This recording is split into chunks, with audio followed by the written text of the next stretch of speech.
Hatid ng FEBC, Paaralang Bayan sa Himpapawid ang Eskwela, online paaralan para sa mga bulilit ng tahanan.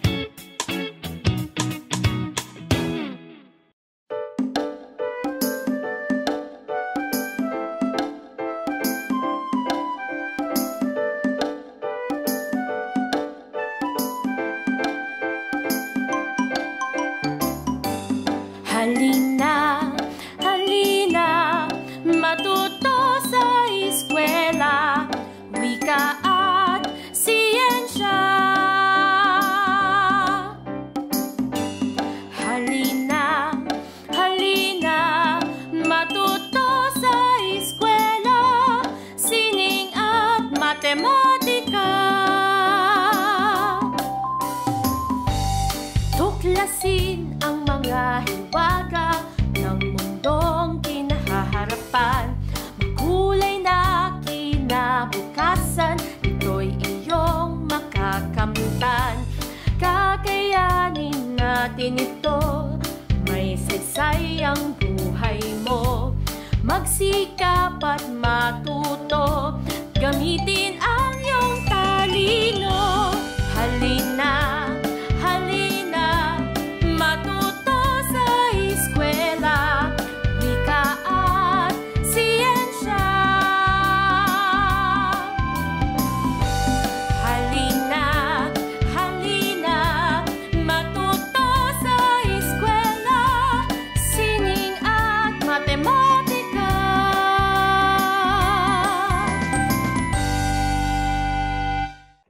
Hi kids! Welcome sa ating Eskwela, online paaralan para sa mga bulilit ng tahanan. Ako ang inyong Teacher Jo, kasama nyo dito sa ating online learning. Kamusta ba kayo? Sana ay excited na kayo sa panibagong aral na inyong matututunan kahit kayo ay nasa loob ng inyong mga tahanan. At alam ko, summer na. Marami sa atin gustong lumabas, lalo na yung mga nasa NCR. Pero kahit nasaan kayo sa Pilipinas o sa ibang bansa, nakikinig at nakikisali dito sa ating online paaralan para sa mga bulilit ng tahanan dito sa Eskwela, lagi niyong tatandaan ang pananatiling ligtas ng inyong pangangatawan. Paano? Sa paanong paraan? Always wash your hands. And when you wash your hands, you sing happy birthday. Para mas malinis ang inyong paghuhugas ng kamay, do not forget to soap all the fingers. Yan. So dapat yan, nililinis ng maayos ang bawat daliri ng iyong mga kamay. At syempre, panatilihing malinis ang lahat ng iyong mga kagamitan. And of course, kaya kayo bawal lumabas para hindi mahawa.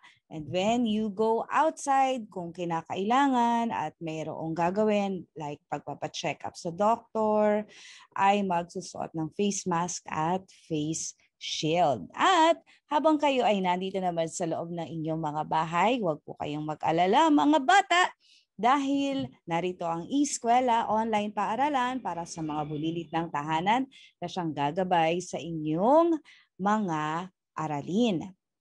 At sa pasimula ng ating klase, meron tayong 3 requirement. Ilan? Tama, 3 requirement. 3 lang naman. Una ay ang dapat uupo ng maayos sa iyong pakikinig. Paano ba ang pag-upo ng maayos? Sige nga, patingin nga.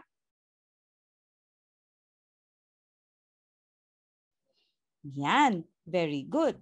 Ganyan ang pag-upo ng maayos sa inyong pakikinig. Pangalawa, dapat ay may nakahandang lapis at papel. Nasaan ang inyong mga lapis at papel?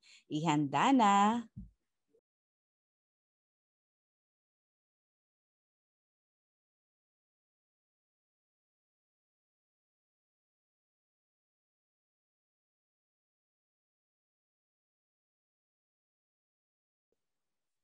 Nakahanda na ba? Okay, very good kung nakahanda na. At ikatlo, wag mag-skip ng online session. Huwag niyong skip tong ating learning dahil bawat aralin ay mahalaga. So, ilan yung requirement? 3. Okay. Tayong lahat nga ay magsitayo. Tayo nga ang lahat ng mga bata. Patingin nga. Patingin. Ayan, nakatayo na. Itaas ang kamay. Itaas ang kamay.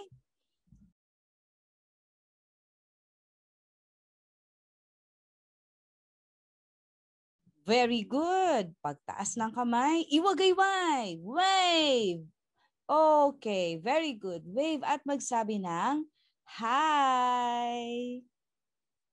Ayan. Yung iba napapatawa pa nung sinabing hi. At sabihin, ako po si... Okay, ganito ha. Sasabihin mo, hi, ako po si... Halimbawa, ako, gagawin ko, hi, ako si Teacher Jo. Ikaw naman.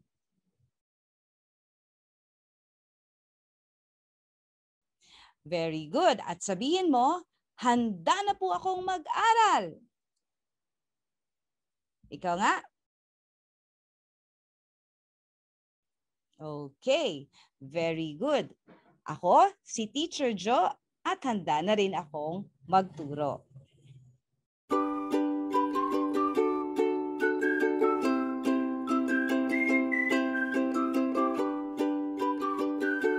Hello kids! I hope that you're all good. Today, we will learn more about the body parts. But before we proceed, let us sing first a song. This song is about 5 body senses. Sing with me.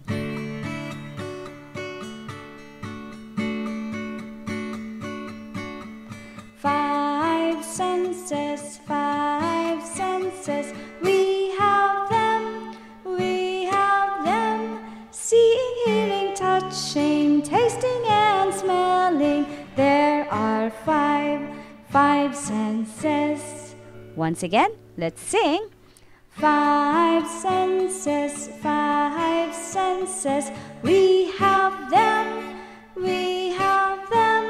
seeing, hearing, touching, tasting and smelling. There are five senses. 5 senses, we have them,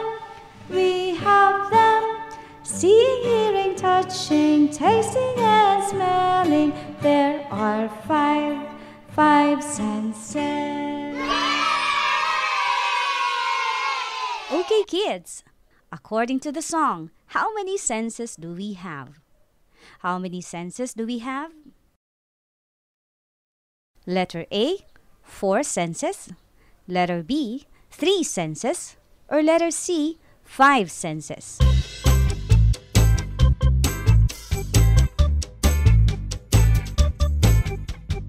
If your answer is letter C, 5 senses, you are correct.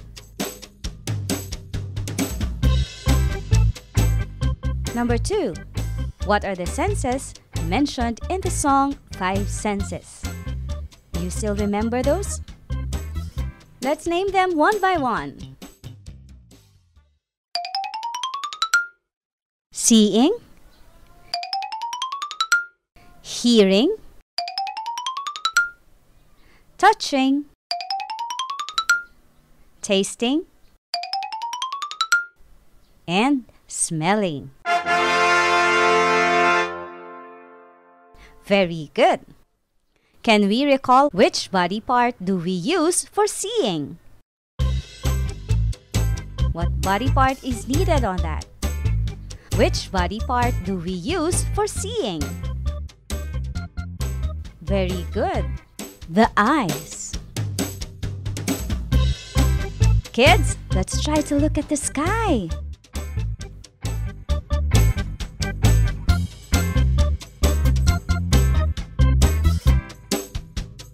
Try to look at the sky. Can you see it through the window? What is the color of the sky? Did you see colors white and blue? Which body part did you use in looking at the color of the skies? Very good. You used your eyes. How about hearing?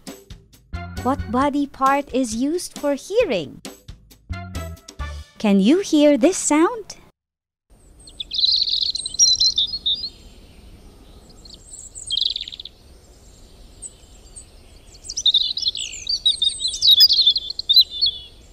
What is that sound? Chirping birds. Very good. Let's try to listen to another sound.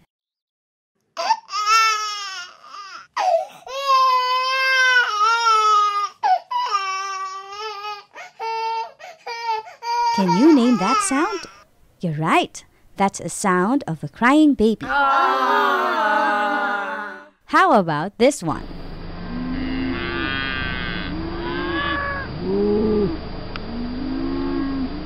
What animal is that?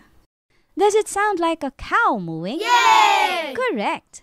That sound comes from a cow. You have a very good listening skills, kids.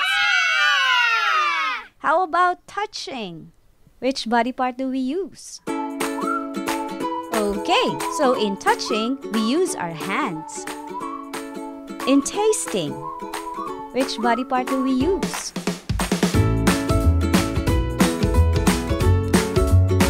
How do you taste your food? Which body part do you use? Very good. You use your tongue.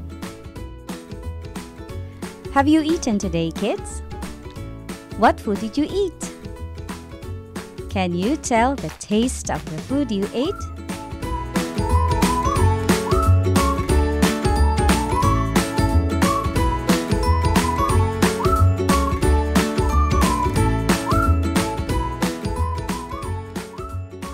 Which body part did you use in tasting the food?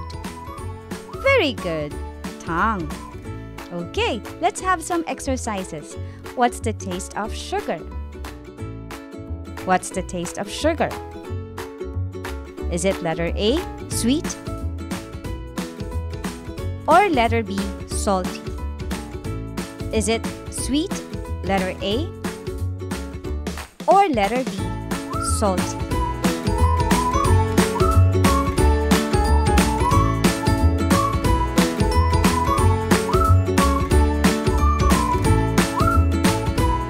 If your answer is letter A, sweet,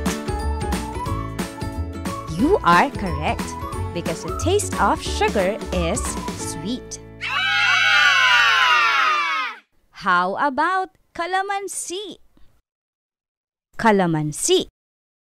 What is the taste of calamansi? Letter A, sweet, or letter B, sour? Letter A, sweet, or letter B, sour?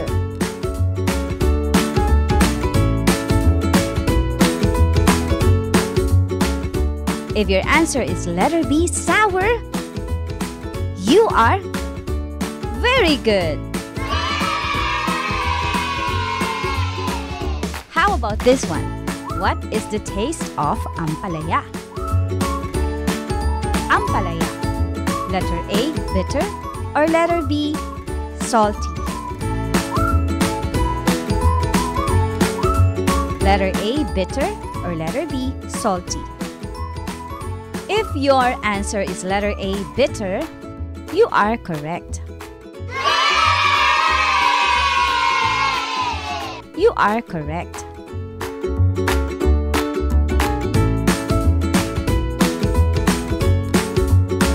What is the taste of bagoong? What is the taste of bagoong? Letter A, is it salty? Or letter B, it's sour? Letter A, salty, or letter B, sour?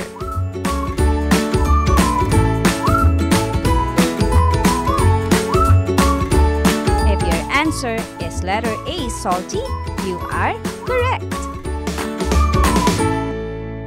The taste of sugar is sweet. The taste of Calamansi is sour, while ampalaya is bitter, and bagoong is salty. What are the basic different food tastes? Sweet, sour, salty, and bitter. Again, sweet, sour, salty, and bitter.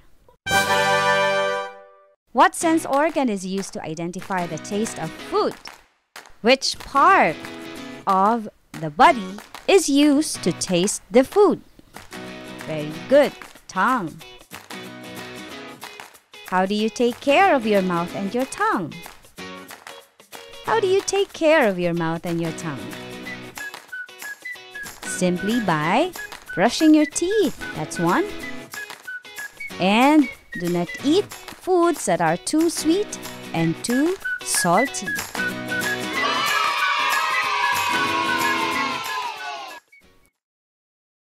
So today, you have learned that your tongue is used for tasting foods of different tastes. This time, I'd like you to get an alcohol. Do you have your alcohols with you? Spray it on your left hand. Spray a little bit of alcohol on your left hand.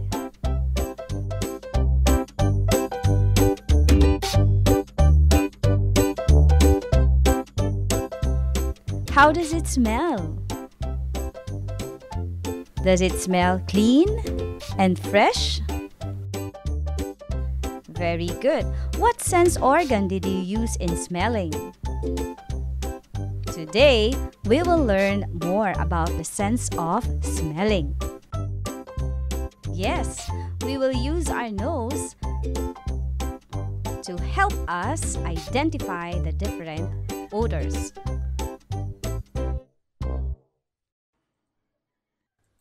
We will have another activity. Using our sense of smell, we will smell 3 different materials. But before we begin, I'd like you to get all of these materials. You need to ask assistance from your parents or somebody in your house to help you get the following materials: perfume, vinegar, and coffee.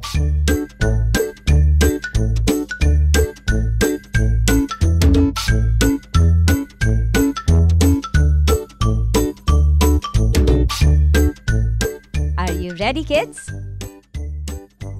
Let's try smelling the perfume. Okay. Next is the vinegar. And coffee. Which smell do you like most?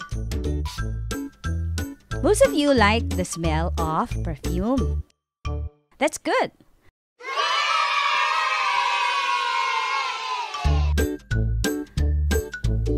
Which sense of organ did we use for smelling?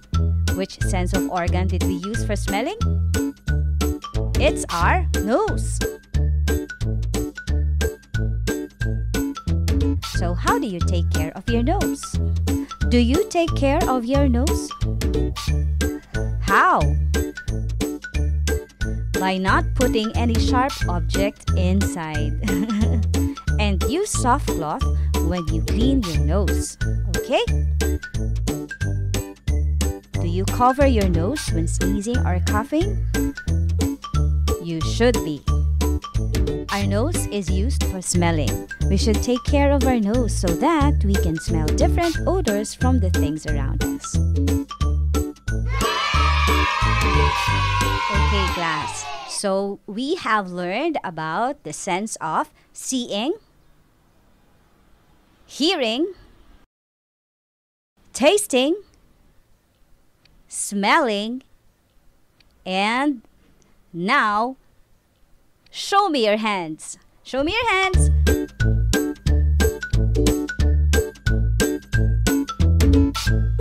Up, up. Show me your hands. And clap your hands all together. Clap your hands together. Hooray! Let me hear it louder. Hooray! Good clapping, because today we will explore more on what our hands can do.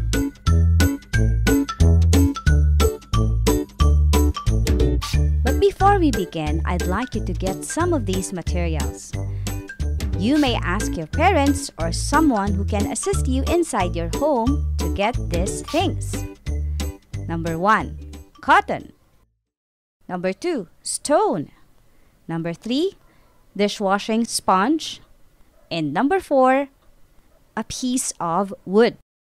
Again, a cotton, stone, sponge, a piece of wood.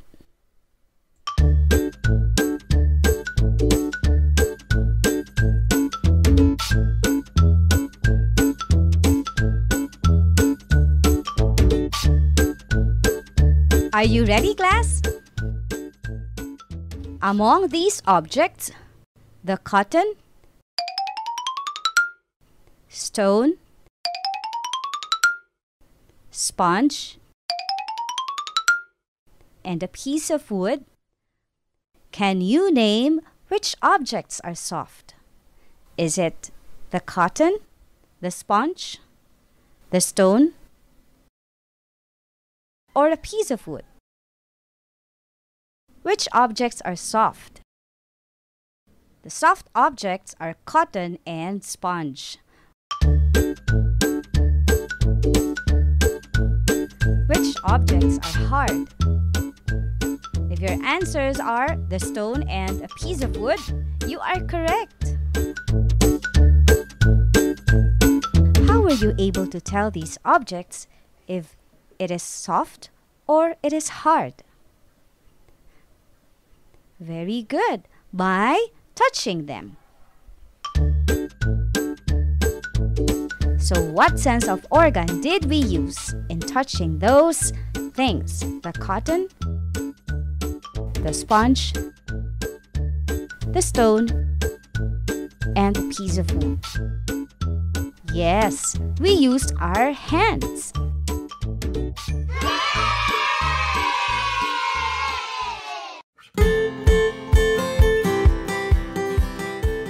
So class, we have learned about the sense of seeing.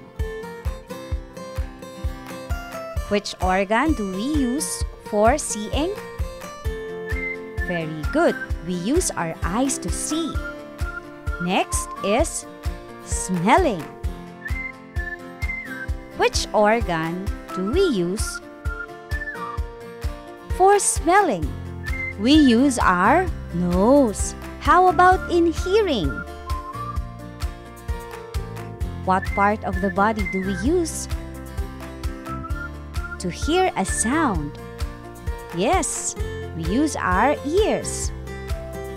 How about in feeling?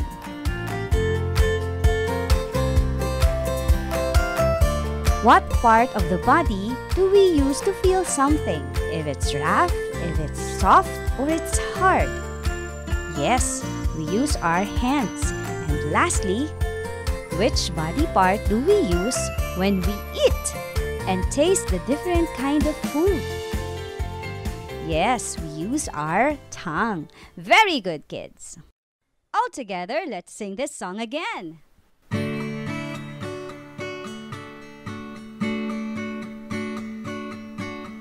Five senses, we have them, seeing, hearing, touching, tasting and smelling. There are five senses. Once again, let's sing. Five senses, we have them, seeing, hearing, touching, tasting and smelling. There are five senses. Five senses, five senses. We have them. Seeing, hearing, touching, tasting and smelling. There are five senses. Hi kids! Handa na ba kayo sa panibago nating lesson? Sa araling ito, ikaw ay inaasahang makasasagot sa mga tanong tungkol sa napakinggang pabula at makapagtatanong tungkol sa larawan, kwento at napakinggang balita. Pakinggan mo ang isang pabula. Ang pabula ay kwento kung saan ang mga hayop ang siyang tauhan. Ito ay kathang-isip lamang, ngunit nag-iiwan ng aral sa mambabasa. Ang pamagat ng ating pabula ay Ang Magkakaibigan. Isinulat ni Ginang Melkawin M. Aparato. Isang umaga, nagkukwentuhan ang magkaibigang hayop sa bukid ni Mang Domeng. Magandang umaga mga kaibigan. Ang masiglang bati ni Bantay sa mga kaibigan. Magandang umaga rin naman sa iyo, Bantay. Ang tugon ni Koy Baboy. Mukhang masaya ka yata, Bantay. Meow. Meow. Ang puna ni Pusing Pusa. Oo nga! Ikwento mo naman sa amin kung bakit. Ang pagsang-ayon ni Chuk Manok. Talagang masaya ako. Paano ay pinasyal ako kahapon ni Among Domeng sa bayan. Ang masayang kwento ni Bantay. Wow! Gusto ko na rin makapamasyal sa bayan. Hindi pa ako nakakarating doon. Ano-ano ba ang nakita mo?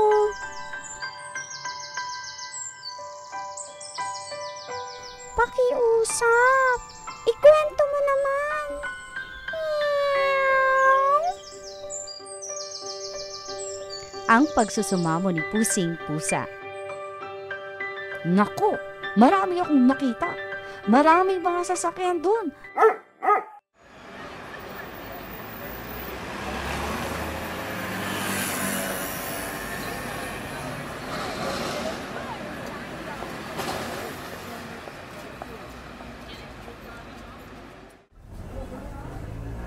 At mayroon din mga babala. Ang sabi ni Bantay. Babala? Ang tanong ni Koy Baboy. Hindi mo alam yun? Para yun lang. Ang mga babala ay mga paalaalang dapat sundin upang hindi mapahamak. O kaya ay di makasira ng mga kagamitan. Palibasa, puro pagkain na nasa isip mo, kaya hindi mo alam ang ganong kasimpleng bagay. Tingnan mo, taba mo. Wala ka namang alam.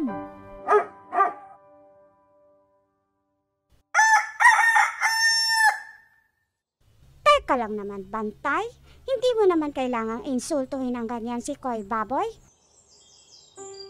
Masakit ang mga sinabi mo. Naku, pasensya ka na, Koy Baboy. Hindi ko nga dapat sinabi yun. Alam ko na. Ikukwento ko na lang kung anong babala ang nakita ko dun. Ayos ba yun sa'yo, ha, Koy Baboy? Ang mahabang sabi ni Bantay. Oo naman, Bantay. Ayos na ayos sa akin yun. Ang sabi naman ni Koy Baboy. Nakita ko sa bayan ng ilang mga babala, gaya ng bawal tumawid.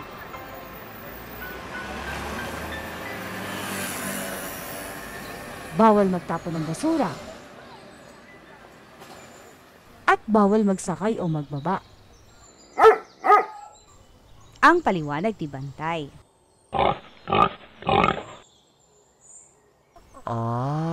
Ganun pala ang mga babala.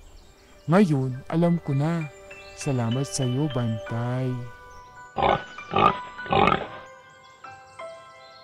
Ang sabi ni Koy Baboy. Walang anuman yon, kaibigan. Naku, hinahanap pa yata ako ni Among Doming. Alis na muna ako. Paalam na muna sa inyo.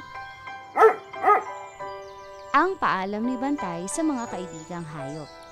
Paalam, Bantay! Ang sabay-sabay na tugon ng magkakaibigan.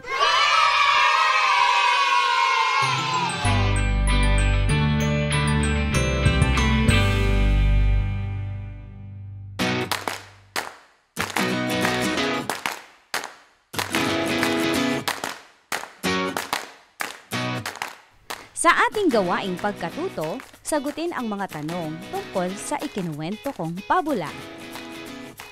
Mangangailangan kayo ng inyong lapis at ng papel.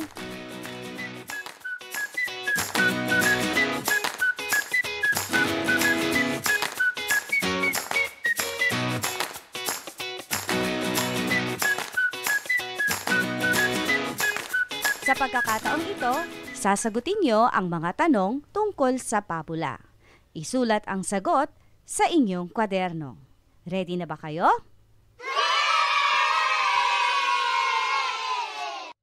Ano-anong hayop ang ipinakilala sa napakinggang kwento? Naalala niyo ba?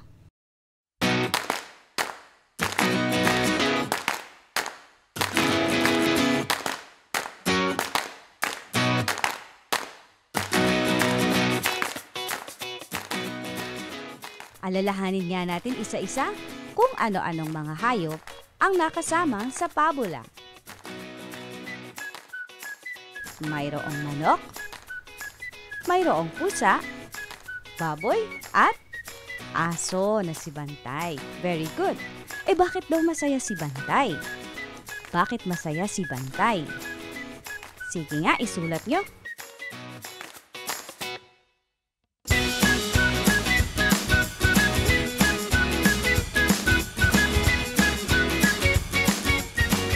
Bakit nga ba masaya si Bantay?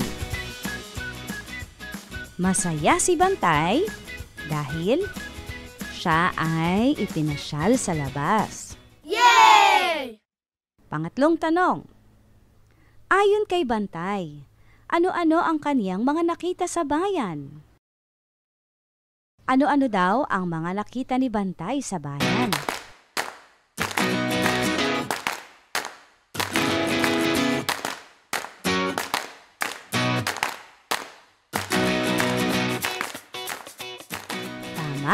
Nakakita si Bantay ng iba't ibang mga babala. Ano-ano kaya yung mga babala ayon kay Bantay? Ano-ano ang mga babala ayon kay Bantay? Naaalala niyo pa ba yung mga babala na sinabi ni Bantay? Isa-isahin nga natin. Ang mga babalang ito ay ang bawal tumawid, bawal magtapon ng basura, at bawal magsakay o magbaba.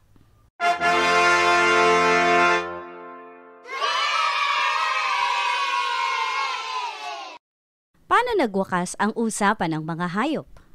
Paano nagwakas ang usapan ng mga hayop?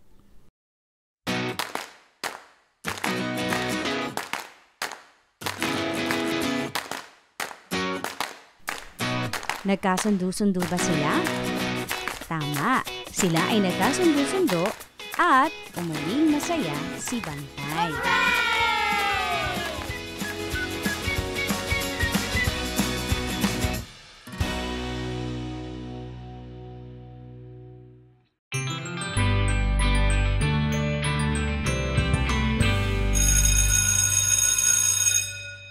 Narito pa ang isang babasahing pabula na dapat ninyong pakinggan at sagutan ang mga katanungan sa hulihan. Ang daga at ang leon. Isang daga ang nakatuwaang maglaro sa ibabaw ng isang natutulog na leon. Kanyang inakyat ang likuran ng leon at pagdating sa itaas, ay nagpatausdos siya pababa. Sa katuwaan ay hindi niya napansin na nagising ang leon. At dinakma ng leon ang daga at hinawakan sa buntot. Nawari balak siyang isubo at kainin. Natakot at nagmamakaawa ang daga. Ipagpaumanhin mo, kaibigan. Hindi ko sinasadyang gambalain ka sa pagtulog mo. Wala akong masamang hangarin. Nakatuwaan ko lamang na maglaro sa iyong likuran. Huwag mo akong kainin.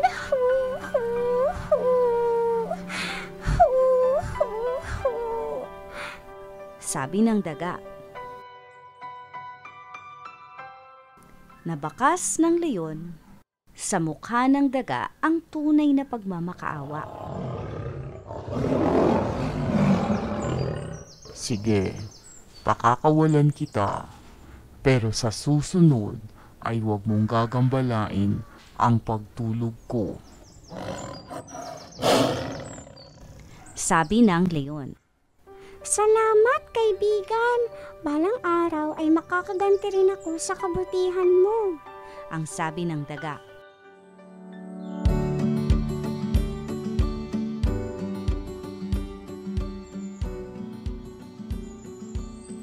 Lumipas ang maraming araw at minsan sa pamamasyal ng daga sa kagubatan ay kanyang napansin ang isang lambat na nakabitin sa puno.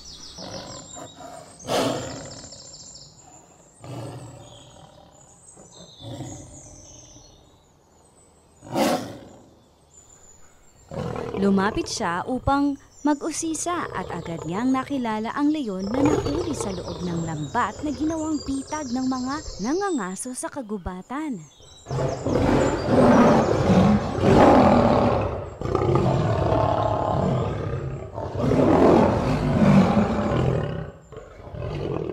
Dali-daling umakyat ang daga sa puno at nginat-ngat ang lubid na nakatali sa lambat.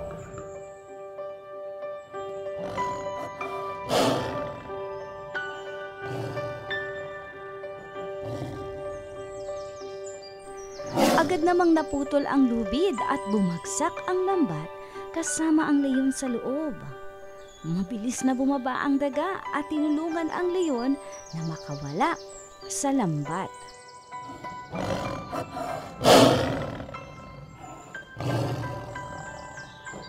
Utang ko sa iyo ang aking buhay. Laking pasasalamat na sabi ng leon sa kaibigang daga.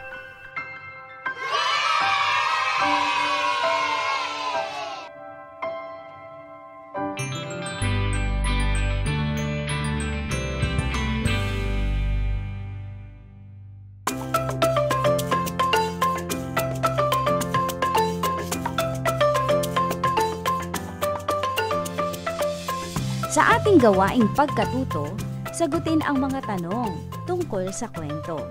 Isulat ang sagot sa inyong notebook o kwaderno. Unang katanungan, anong mga hayop ang nabanggit sa napakinggan mo o nabasang pabula? Ano daw yung mga hayop na nabanggit sa napakinggan mo o nabasang pabula?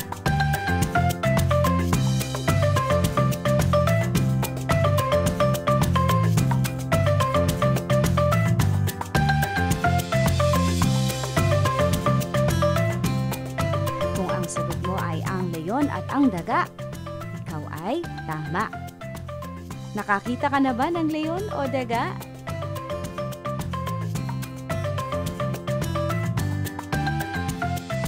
Aba, yung iba ay nakakita na raw ng leon. Yung iba naman ay hindi pa nakakakita ng leon. At marami ang sumagot na nakakita na ng daga. Ano ang pamagat ng napakinggang kwento o pabula? Ano ang pamagat ng napakinggang kwento o pabula? Letter A, ang pagtulog ng leon. O letter B, ang daga at ang leon. Letter A, ang pagtulog ng leon. O letter B, ang daga at ang leon.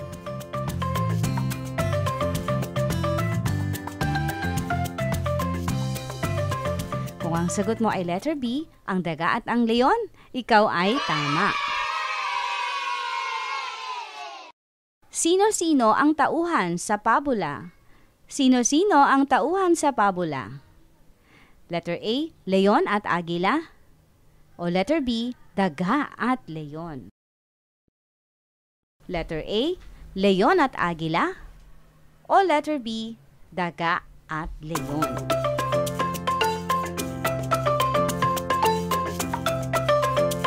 Kung ang sagot mo ay letter B, ang leon at ang daga, ikaw ay tama.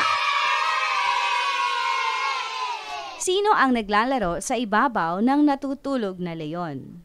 Sino ang naglalaro sa ibabaw ng natutulog na leon? Letter A, aso. O letter B, daga. Letter A, aso. O letter B, daga.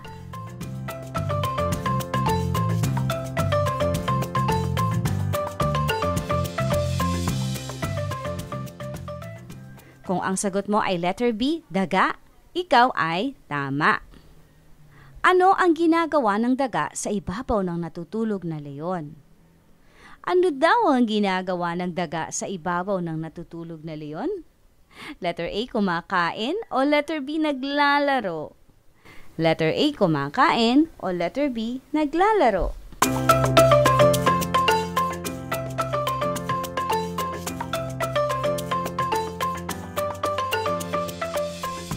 Kung ang sagot mo ay letter B, naglalaro, ikaw ay tama.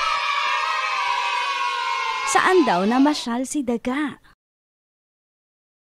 Saan daw namasyal si daga? Letter A, sa kagubatan. O letter B, sa ilog?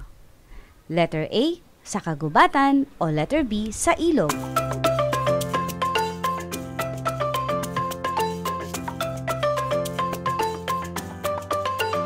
Kung ang sagot mo ay letter A, sa kagubatan, ikaw ay tama.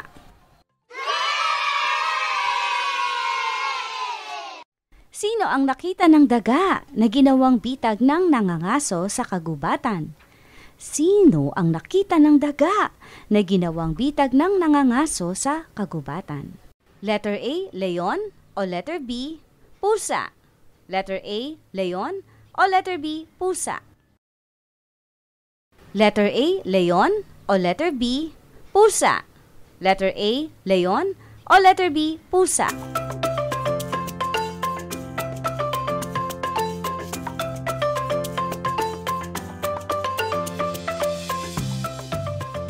Kung ang sagot mo ay letter A, leon, ikaw ay tama.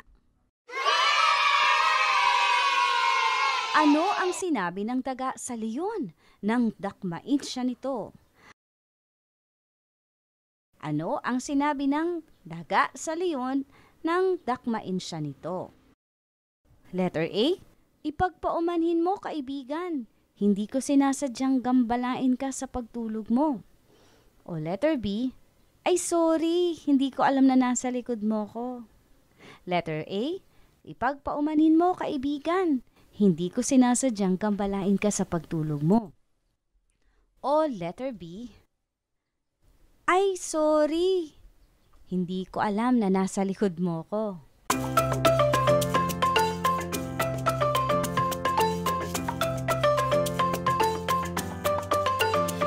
Kung ang sagot mo ay letter A, ikaw ay tama. Paano iniligtas ng daga ang leon? Paano iniligtas ng daga ang leon? Letter A, ginatngat ng daga ang lubid ng lambat. O letter B, nagpatulong siya sa kapwa hayop. A, ginatngat ng daga ang lubid ng lambat. B, nagpatulong siya sa kapwa hayop.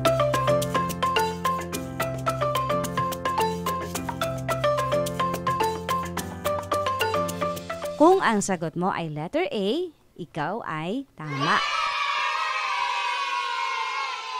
Ano ang ginawa ng leon kay daga matapos siya nitong maligtas? Ano ang ginawa ng leon kay daga matapos nitong maligtas? Letter A, tumakbo ang leon papalayo kay daga. O letter B, nagpasalamat ang leon sa daga at sinabing, utang ko sa iyo ang aking buhay. Letter A, tumakbo ang leon papalayo kay daga. O letter B, nagpasalamat ang leon sa daga at sinabing, utang ko sa iyo ang aking buhay.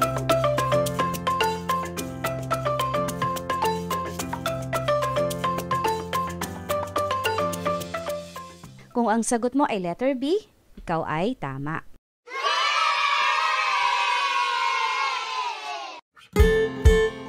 Ano ang aral na makukuha natin sa pabulang ito?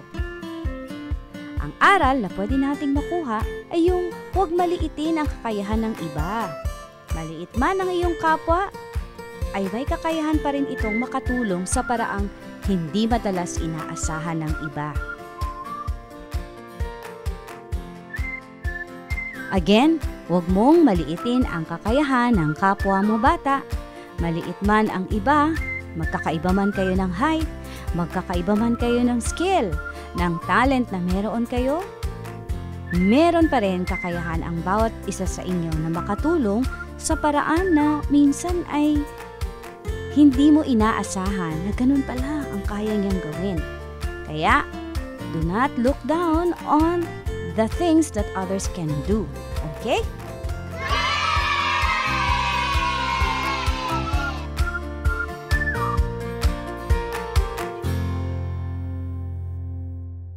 Kids, ang dami nating natutunan ngayong araw na ito at nawa ang lahat ng inyong mga natutunan dito sa e-eskwela, online paaralan para sa mga bulilit ng tahanan na kagaya ninyo ay maisa sa puso ninyo, maisa sa isip at maisa sa gawa. Habang kayo ay nasa loob ng inyong mga tahanan at hindi pa pwedeng pumasok sa paaralan, manatiling produktibo, manatiling nag-aaral at manatiling inspirado. Iiwanan ko sa inyo itong passage mula sa Unang Kronika 16:11. Magtiwala kayo sa Panginoon at sa Kanyang kalakasan, palagi kayong dumulog sa Kanya. Sa pang-araw-araw ng inyong buhay, huwag kalilimutan, kids, na manalangin at magtiwala sa ating Diyos dahil Siya lamang ang nagbibigay sa atin ng kalakasan para mabuhay at makasurvive sa gitna ng pandemya at matuto sa gitna ng maraming limitasyon sa paaralan. Ako po si Teacher Jo Cabrera Alabastro, hanggang sa susunod nating lesson dito sa e-eskwela, online paaralan para sa mga bulilit ng tahanan. E-eskwela, online paaralan para sa mga bulilit ng tahanan.